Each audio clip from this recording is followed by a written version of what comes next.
Hey folks, my name is Mo Amir and this is VANCOLOUR, British Columbia's bona fide culture and politics TV talk show. Tonight, let's talk public education. Award-winning author Harrison Mooney will be here to discuss why a police presence in his daughter's school makes him feel horrified. But first, after Quebec recently implemented a cell phone ban in its public school classrooms, the leader of BC's official opposition, BC United, Kevin Falcon, wants the same kind of ban in BC classrooms. Falcon points to plummeting test scores, particularly in reading and math, as evidence that our smartphones are making our kids dumber. Our first guest tonight disagrees, saying that such bans can be ineffective.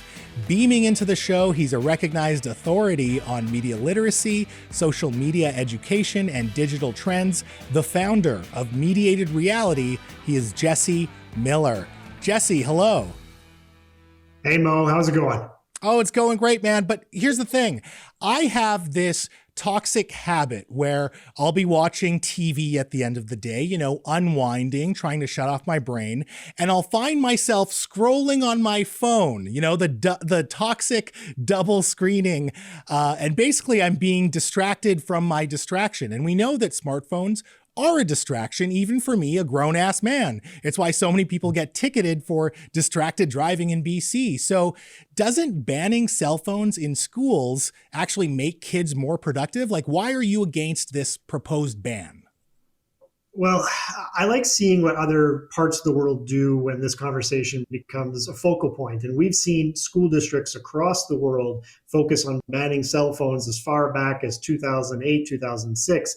And so in that 15, 18-year period, we should have learned a lot about how bans can be put into place and where the concerns go. And so my concern is, are we tasking teachers with policing devices? Are we telling kids that rely on technology for the purpose of safety that they don't need it on their walk or positioning in class? And when it comes to tech inclusion, how are we raising digital citizens if we don't give them the tools to be effective using the tools that we pay for and buy them so that we as parents can feel like we can connect to our kids whenever we want?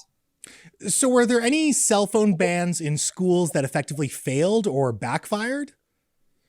So we've seen statewide or citywide bans. And so in Ontario, the Ford government introduced a cell phone ban when they were brought into power. And then they basically said, we created a ban, but now we're going to let every school district decide how that ban is either enforced or utilized. And again, it then passes the buck. They gain the votes, they get what they want when it comes to the ballot. And then they say to the districts, it's your job to do this. New York City, Mayor de Blasio introduced a citywide cell phone ban in 2012. In 2015, it was rescinded because they realized that the kids themselves did not have any ability to regulate using the technology because they also didn't have safe spaces to store the technology. So there are all sorts of issues that come up in these spaces where we see bans don't work and we fail to actually engage with teachers who are responsible for the technology in the classroom. So this might be an issue around implementation, but PISA, the Program for International Student Assessment, they found that students who spend less than 1 hour of leisure time per day on their digital devices scored about 50 points higher in math than students who were spending more than 5 hours a day on their digital devices. I also saw that a study out of Carleton University found that test scores increased by 6.4% for high school students after cell phones were banned, and that the effect was actually double for low achieving students. So, we can debate the implementation, but isn't it true that smartphones are effectively making kids dumber because they're distracted?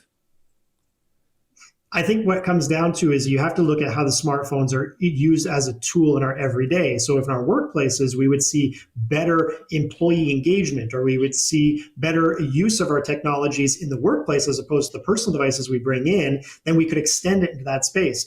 We have to look at some of these studies and ask the question of what were the target groups? Who was assessed? What were the literacy rates and numeracy rates with those students prior? And then could we assess whether things have changed using technology to help each individual student as opposed to all students across the board? So when we hear Kevin Falcon say that kids are less literate, I see kids texting all the time. They're navigating the internet. They're exposed to words. How do those children using those platforms then take that information and then convert it to, let's say, reading a novel? Do they have that ability? And so when we come to the idea of using these tools, I want students leaving high school knowing how to create an email, how to navigate the internet, how to build a website.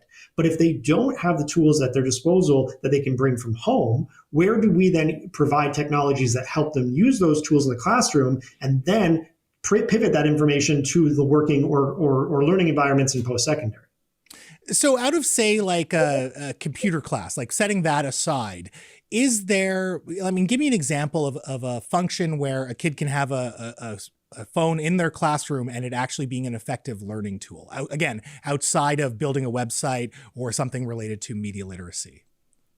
So we have classrooms that will use platforms for student engagement. So you'll have a teacher who will set up a series of questions using an app, and then each student is asked to use their personal device to go to the website and then participate in real time. We have learning tools that are similar to Jeopardy, where they'll all answer questions and then be graded as such. Thing is that that's an engagement piece. It's not necessarily a testing piece. So if students are able to use their personal device to participate in classroom learning, then the teacher can develop curriculum that works in that space to allow them to learn how to not only bring the tool in the classroom, but then also how to regulate using it.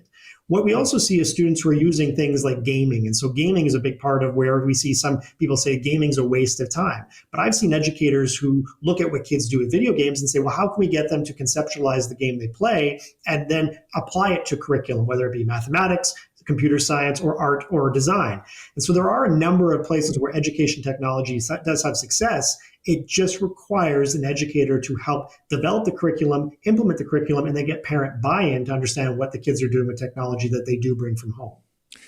Now, is it fair to say that there are some classes, and I'm thinking of like PE, where phones really don't have a use, and perhaps, based on the individual teacher or the actual class, that they should be banned in those classes? Yeah, and we see PE teachers kind of dictate that when it comes to the participation factor. You can't play dodgeball with a phone in your hand, and if you do, you're going to subject yourself to injury.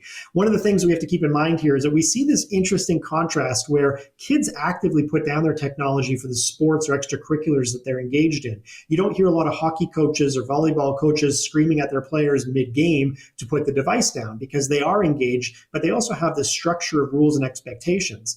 The same can apply to a classroom. You don't need a full ban, but you do need a teacher to feel empowered in their classroom to say, here are my rules, here's my expectations, and if they're not met, the school has a policy that will allow me to enforce how this piece of technology will be regulated.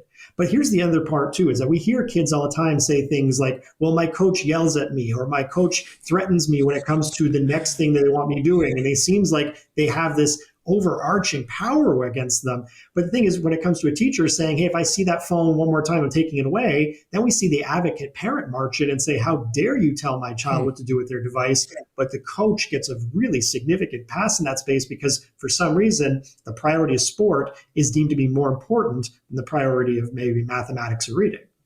Fascinating. Jesse, thank you so much for your time tonight. I feel like this is a conversation that does deserve some nuance as opposed to just a simple ban or not to ban. So again, thank you so much for your insights. Thanks, Mo. No bans, more teacher empowerment. For sure.